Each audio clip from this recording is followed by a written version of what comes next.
very simple product, an FMCG sort of a Nutra product, or something which is pretty simple, and how we applied the framework. So this is the case where there was a small regional hair oil brand. I mean, and it was doing very well in the market, and then suddenly Unilever came and acquired a Kerala-based brand called Indulega, and obviously Levers came with all its distribution muscle, advertising, packaging, everything. It's overnight it became what you call Indulega started actually gaining market share. So this company had reached out to me saying that how can we look at this situation. So I'm going to show this case where we used jobs to be done to diagnose how we can fight a very large a Goliath in the market through innovation, and what are the points that we need to innovate on. I mean, and when we started this exercise, the management was coming and telling us, saying that, okay, there are nothing to innovate in hair oil. What can you innovate? But I was telling, the management, look at the way Indulega innovated. So he was telling, the management was telling this selfie comb, which that itself is an innovation which no one knew. But I told we can use the jobs to be done process to map out how Unilever would have arrived at this innovation. And also I was telling we can use the same technique to forecast another 2 to 3 years from now, how is the customer going to change, or what is the kind of innovation which will happen in the category. So I'm going to quickly run you through that example. So this is where I told, it's been challenged by Unilever. So again, we studied 2 people here. Like, so what is a core job? Again, a person like me who's losing hair. So how do you stop hair loss? Prevent graying of the hair also. But from a supervisor, here in an FMCG product, you can't go and supervise everyone. But to understand, if the product has to perform, it has to perform in a certain level of conditions. So we studied those conditions. Like, what we realized is to get good results, you have to stick to certain protocols, the right quantity of oil to be used, the massaging, the right kind of heating of the oil. So there are a lot of other variables. So that is the job of the supervisor. He has to control the variables in which the product is being used, and we'll demonstrate that. So we again followed the same process where we understood what are the steps that a person has to do and where is he struggling. Like, and if you're a job executor or the person who's losing hair, you have to ensure that the right quantity of oil is being used. It reaches the scalp because the hair has to be nourished. You have to massage it, and massaging has got a benefit side, saying that it stimulates the hair follicle, which creates blood flow to the scalp, and it nourishes the hair. So we study. So the point which I want to make here is study each and every step in the consumption process and observe where is the customer struggling. That's the simplest thing I can say over here.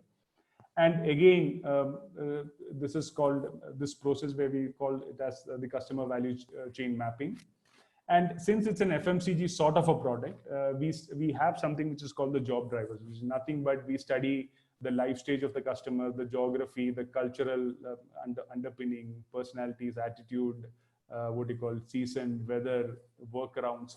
In this particular hair care product, what we realize is even each and every state in India has got a natural herbal ingredient which is good for hair, like right from hibiscus to Bringadi and all these variants. So whichever is the level of awareness, so we study that, and this we generally don't get into little complex product, but for FMCG this becomes something which is very critical. So in this particular case, we were telling that, we started identifying opportunities using this job driver. We were telling that there are kids in the market, their hair care need is very different from that of a person like me.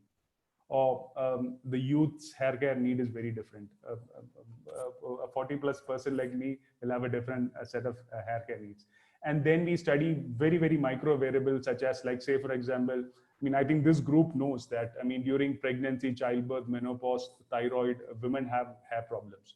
So we study all this from multiple perspectives. So what we are trying to study is like Six Sigma, trying to study all the variables which have a bearing on the usage of the product.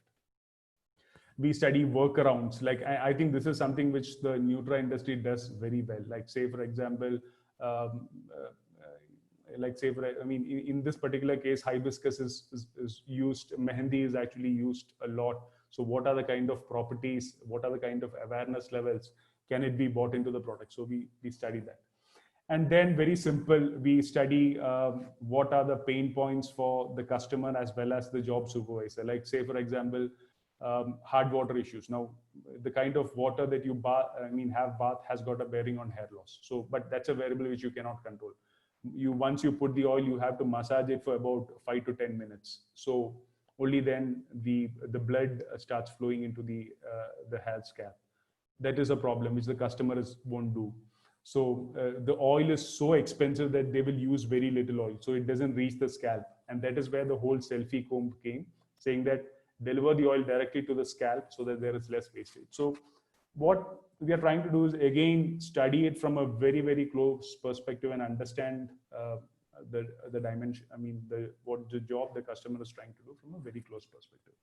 Oil not so the kind of problems that we studied is oil not reaching the scalp, no proper massaging, dietary gaps, like the amount of stress, dietary gaps, all create hair loss problems. So we study all the variables that has got a bearing on the product and its results. In this particular case, what we observed was they will buy this expensive oil, which is herbal based, and after you have it's like a pre-oil, what do you call pre-oil, pre-bath oil, and you use a chemical shampoo to wash it off. So the efficacy is again lost. So we study that entire before the job, after the job, how the job is being performed. We study all the processes.